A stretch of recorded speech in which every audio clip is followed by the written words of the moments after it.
This episode of the Sheridan Tapes was brought to you by our supporters on Patreon.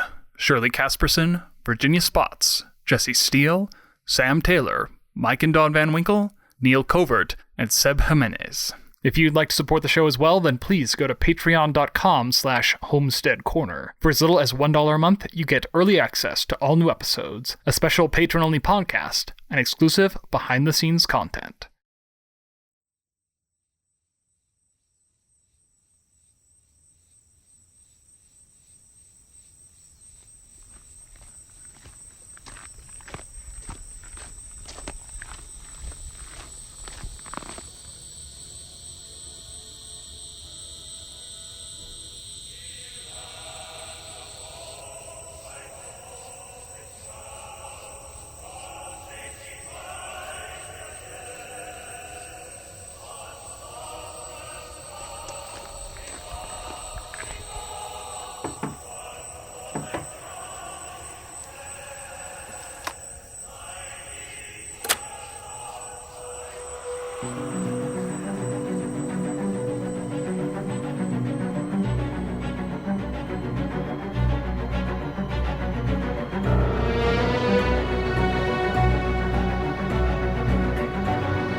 Detective Samuel Bailey, Oslow County Police Department, Homicide Division.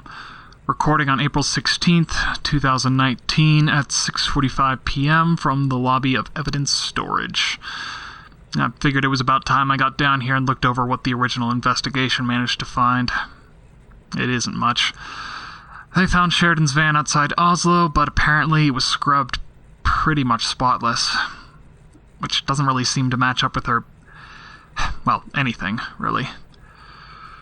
Still, whatever they did collect should be here. If they can ever find it for me. I convinced the chief to let me examine the evidence myself, but I couldn't convince the property officer to let me into lockup. Apparently, they're pretty possessive around here. So, in the meantime, I figured I'd get another tape recorded. Next one in the case was labeled 168812.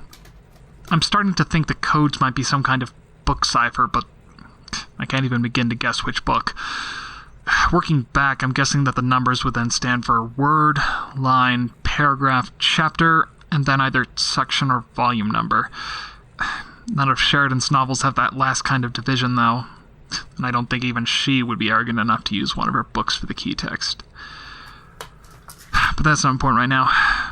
Tape 168812. Here goes.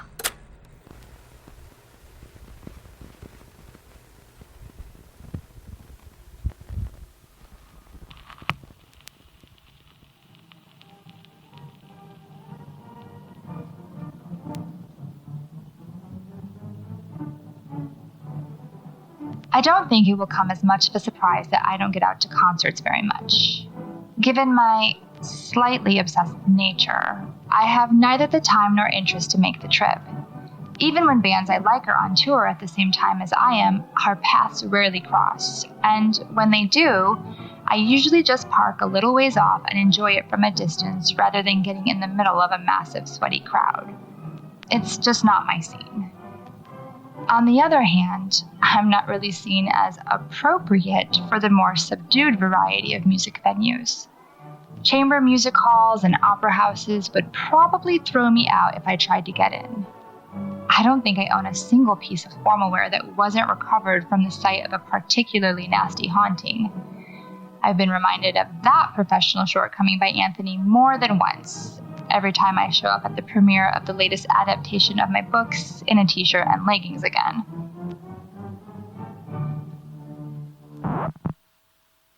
In any case, concerts were never my thing. I was either too scruffy to get in the door or too antisocial to enjoy them for myself. But in the summer of '07, I somehow found myself on the red-eye flight to London with a night at the Royal Albert Hall in my itinerary. As it turned out, The Endless Sky did surprisingly well in England, and the British publishers Parsons decided to fly me out for a full book tour. I think they really just wanted to immerse me in British culture so I'd write a more English story next time. I don't think it really would have worked that way, no matter how many helpings of beans on toast I ate, but I guess the trip did make an impression, just not the way they anticipated. I arrived at Heathrow on July 20th. It was a typical English summer that year. I think I actually saw the sun about 3 times while I was there. After losing 8 hours of my life somewhere over the mid-Atlantic, the last thing I wanted to see when I arrived was a bunch of reporters. But apparently nobody told that to Parsons. I actually ended up on the front page of The Sun, though I hardly looked like the mistress of all evil they described in the headline. I was still wearing that ridiculous pink neck pillow I'd picked up at the duty-free in LA. I stumbled through the crowd, found the nervous intern assigned to be my handler waiting for me, and finally made it to the car. By the time we got on the M4, I decided to chalk the trip up as a loss from the start. No way it could get any worse, I thought. Apparently, it could. No one informed Parsons Press about the concept of jet lag, so they'd scheduled my first signing for later that evening. I was too tired to really get angry, but I did manage to glare some pretty sharp daggers at my handler when he told me that. Somehow, I managed to muddle through. Thankfully, I wasn't half as popular across the pond as they clearly wanted me to be. It's all a bit of a blur, but I don't think I saw more than 10 people over the 2-hour signing. Even so, it drained whatever energy I had left, so I collapsed into bed the moment I reached my hotel room and slept for 10 hours straight. I've had some bad mornings, but that one has to be in the top 10. There are a few hangovers that compare with jet lag and culture shock. We were running late by the time I woke up, so I practically inhaled breakfast before I was rushed out the door by my handler and into the back of another car. The rest of the day is pretty much a blur in my memory, but not an entirely unpleasant one. They tried to find bookstores that matched my reputation, and so I found myself doing signings in ancient booksellers and libraries thick with Gothic styling. That at least put a smile on my face. All the different accents did too, though I tried to hide it as best I could. I didn't want to come off as some goofy Anglophile tourist. There was one guy who almost broke me, though. An old Highland Scot with an accent so thick he was nearly unintelligible. Craig Donald or Dumwell or something like that. Thank God my handwriting's mostly illegible, otherwise he'd know how horribly I misspelled his name. In any case, the day wasn't half as bad as the one before, but my internal clock was still stuck somewhere over Greenland. So when my handler from Parsons reminded me that we were going to the proms that evening, all I could do was blink a few times and say, okay? I think he must have realized that the American didn't know what he was talking about, so he explained it on the drive over. The BBC puts on a series of chamber music concerts every year at the Royal Albert Hall. This year's was a celebration of the 150th birthday of Edward Algar, which was apparently a big deal for my handler. I barely recognized the name. Like I said, classical music has never been my scene. There were way too many people outside the hall when we arrived, including the paparazzi from the airport. As the car pulled up, I tried to tell my handler that I'd rather just watch the show from the hotel room, but he just opened the door and all but physically pushed me out of the car. I hate red carpets, and I wasn't in any state to deal with one then, so I just put my head down and bull rushed the front door. Thankfully, the proms are more of a nationwide party than the kind of stuffed shirt event I'd expected, so I didn't stand out too much. I hung around the back of the gallery for a while, and by the time my handler found me, I decided it would be more trouble than it was worth to force my way out through the crowd again. I took my ticket from the flustered intern, climbed the stairs to the second story, and found my seat. All in all, I enjoyed myself way more than I thought I would. I was a little insulted when I looked at my program and saw that this was the Jamboree show. as though Parsons thought I was too uncultured to enjoy anything other than the kiddie program. The annoyance passed as soon as the band started playing, though, and rich, playful music filled the hall. The Harry Potter interlude was a little weird, but I still hummed along a bit. I'm sure my experience was helped by the fact that I recognized more than half the tunes, even if I couldn't name them. The evening was flying by, and then came the last big march, Land of Hope and Glory. As soon as the orchestra began playing, the people standing in the middle of the hall, the promers as my handler called them, started bobbing up and down in time with the music. It was actually kind of amusing. This big bombastic march accompanied by 100 little heads going up and down like whack-a-moles. I couldn't keep the grin off my face despite my best efforts. The march reached a crescendo, then slowed into another phrase, one I recognized all too well. Pomp and Circumstance Number 1, the program called it, and the entire hall began to sing along to words I didn't know.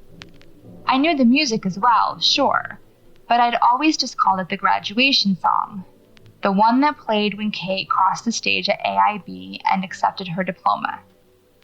I wanted to be happy for her, but it was difficult to do when Mom kept pointing out the fact that I never managed to do the same. The promers pulled out small flags and began to wave them. Even my handler produced one from the bright velvet coat he'd clearly borrowed from his grandfather. The music began to swell, and I suddenly felt like I might be ill.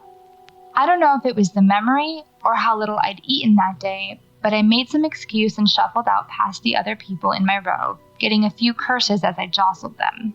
In a few minutes, I was out and into the empty hallway that runs along the edge of the building, looking for a bathroom.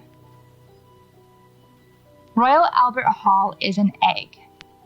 That's the simplest way to describe the shape of it. It's a giant, egg-shaped building with the concert hall in the middle and a gallery running around it, mostly taken up by a long, round corridor on each level. They aren't all that wide, really. Not any wider than the halls at most movie theaters these days. But it was odd standing in the middle of one by myself. The hall curved away from me pretty quickly in both directions, and I couldn't see more than a few yards either way. Still, I turned right and began walking, looking either for an open restroom or the way out. I remembered that there was signage for the exit when I came in, but for some reason I couldn't seem to find it. The music stayed on my right, leaking through the wooden double doors that led back into the hall. It never seemed to get louder or softer as I moved, though at some point I realized I should have passed the choir seats and been directly above the orchestra. I was on the grand tier just above the ground floor, and the gallery ran all the way around the building. But there should have been bars and restaurants somewhere off the main hall on that level, or at least bathrooms and elevators. But it was just doors. The doors back into the hall on my right, and the closed doors on my left, which when I tried them were all locked.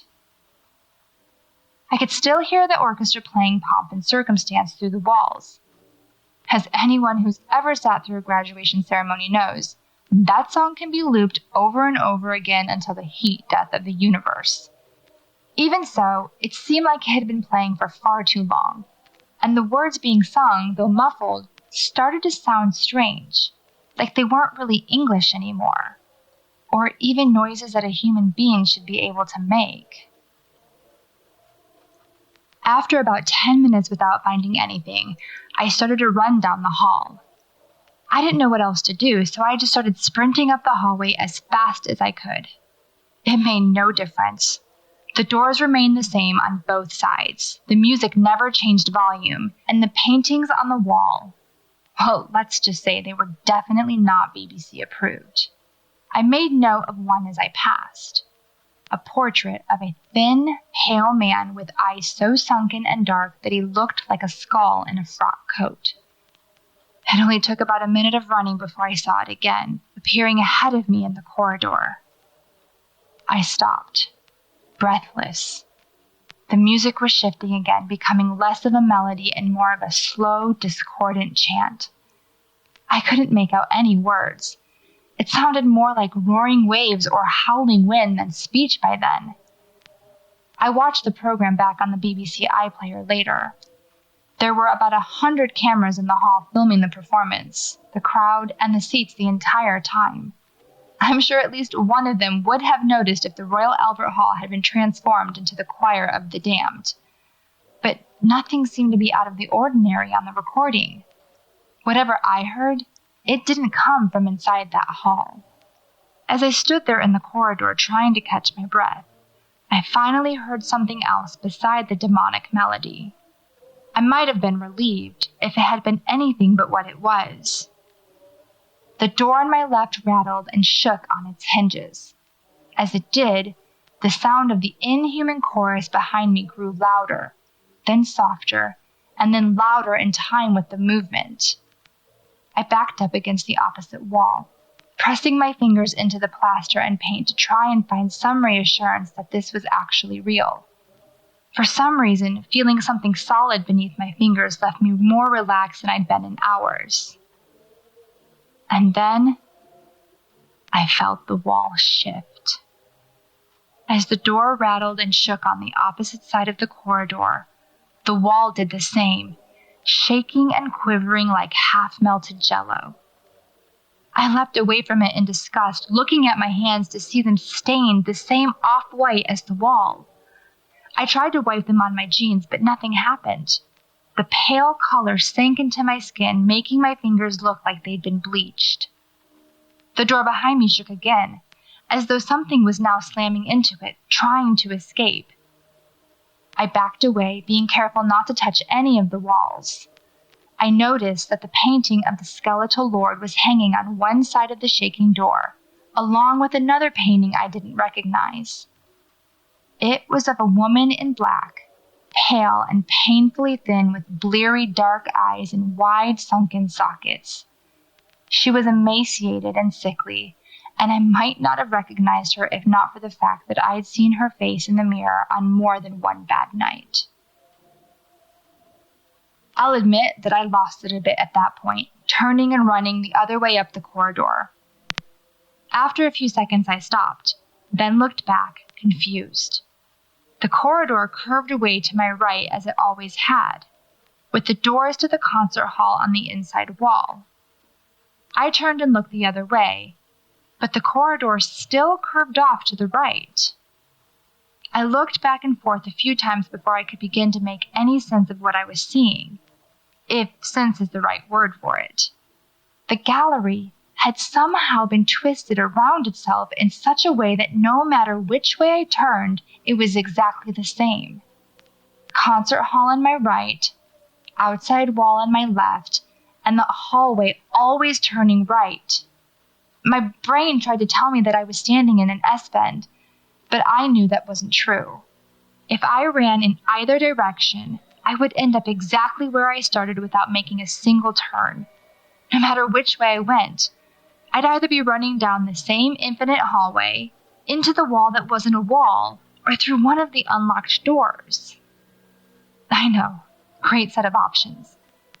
But given the choice between being trapped, being eaten by a bit of plaster, or taking my chances with the doors, I eventually turned, grabbed the nearest handle, and pulled.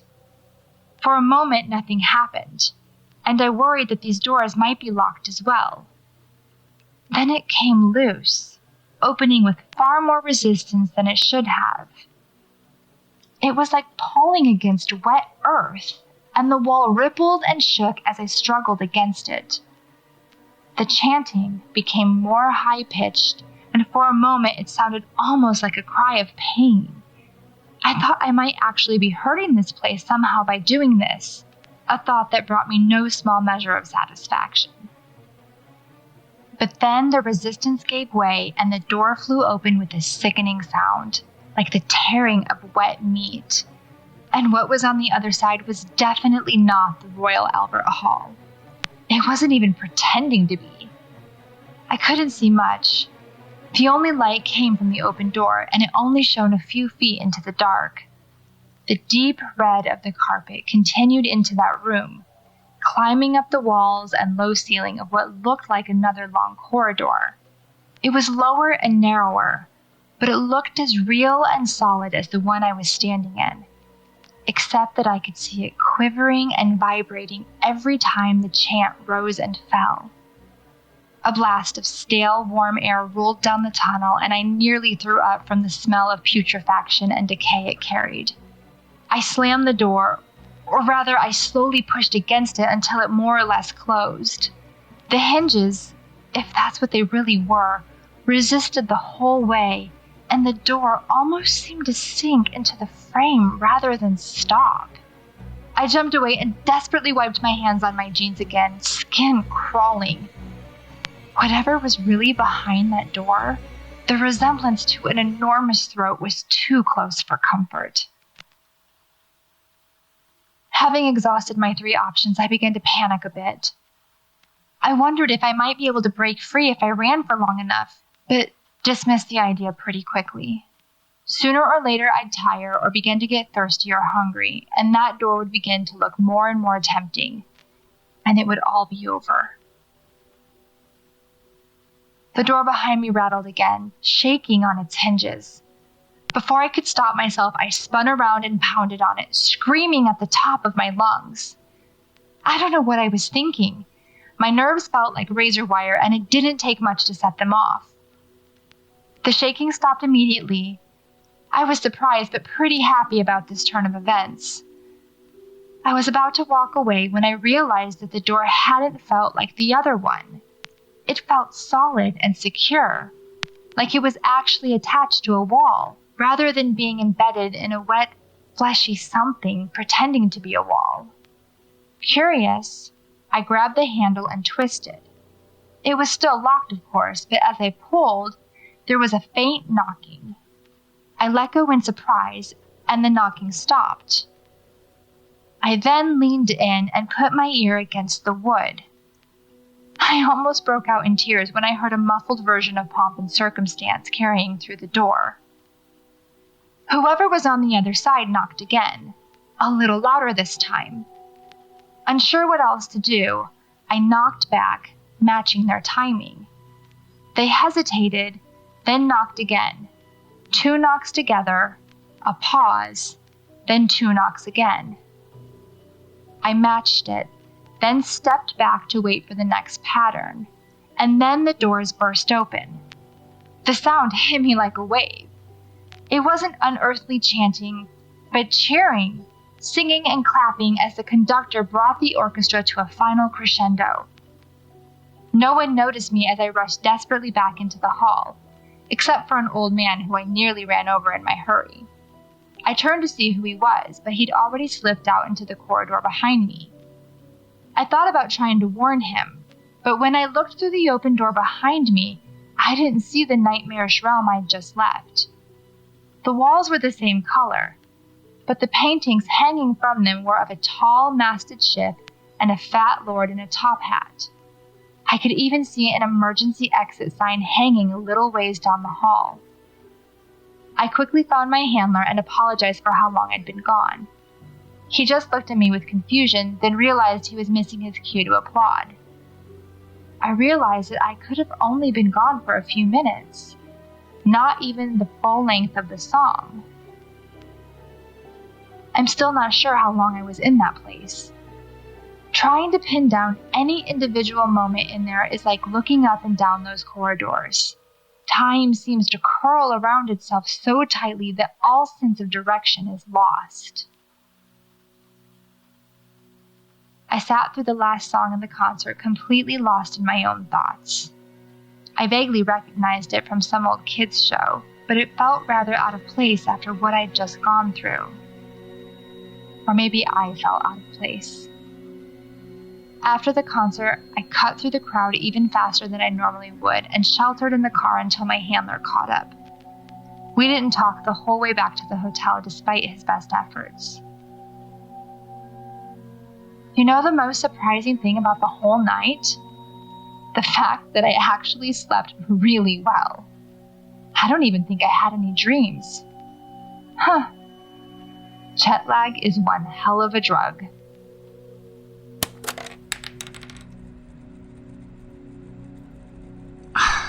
Another Another tape and another trap Sheridan wandered into.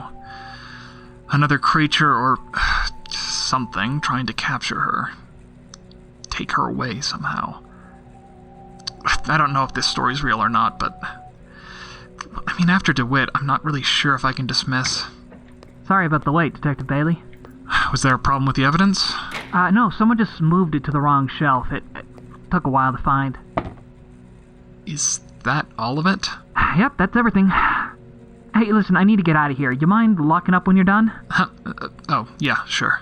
Night, Bailey.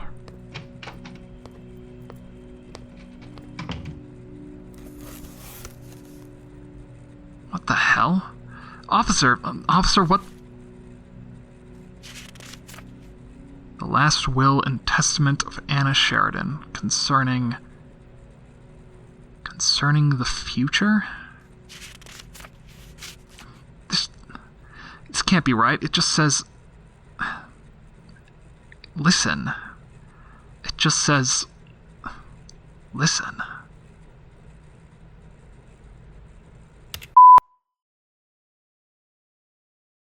The Sheridan Tapes, Episode 11, The Silence of the Night, starring Erin Neely Chaconis as Anna Sheridan and Trevor Van Winkle as Sam Bailey, with original music by Jesse Hagen, written and produced by Trevor Van Winkle and made possible by our supporters at patreon.com/Homestead Corner. Visit thesheridantapes.com to view additional content, rate and review us on Apple Podcasts, and connect with us on Twitter and Instagram at Trevor_VW. New episodes are released every Friday at 5 p.m. Pacific Standard Time on all podcasting platforms. I'm Trevor Van Winkle, this is Homestead on the Corner, and you're listening to The Sheridan Tapes.